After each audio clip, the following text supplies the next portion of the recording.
خبر شام کراچی سے ہمارے بیورو چیف جاوید محمود ارائی کی رپورٹ کے مطابق شہید ہیڈ کانسٹیبل ظہیر احمد کی نماز جنازہ ادا کر دی گئی۔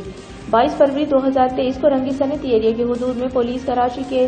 پولیس مقابلے کے دوران زخمی اور بعد ازاں آغا خان اسپتال میں زخموں کی تاب نہ لاتے ہوئے شہید ہونے والے ہیڈ کانسٹیبل ظہیر احمد بکل نمبر 26,752 کی نماز جنازہ police headquarter garden south میں ادا کر دی گئی۔ اس موقع پر پولیس کے خصوصی دستے نے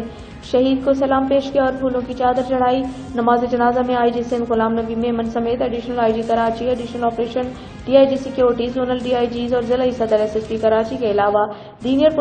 دیگر سینئر پولیس افسران اور شہید کے ورثاء، رشتہ دار، اہلیان علاقہ اور دوست احباب نے شرکت کی۔ جرائم کے خلاف شہید ہیڈ کانسٹیبل کی جرأت اور بہادری کو سراہتے ہوئے آئی جی سندھ نے خراج عقیدت پیش کیا اور جنازے میں شریک شہید کے ورثاء سے ہمدردی اور تعزیت کا اظہار کرتے ہوئے محکمہ پولیس کی جانب سے انہیں ہر ممکن تعاون کی یقین دہانی کرائی۔ آئی شہید کے ورثاء کے لیے محکمہ پولیس کی جانب سے مروجہ مراعات کی بابت متعلقہ سینئر پولیس افسران کو جلد سے جلد ضروری قانونی دستاویزی امور اور اقدامات کو مکمل کرنے کے احکامات بھی دیے۔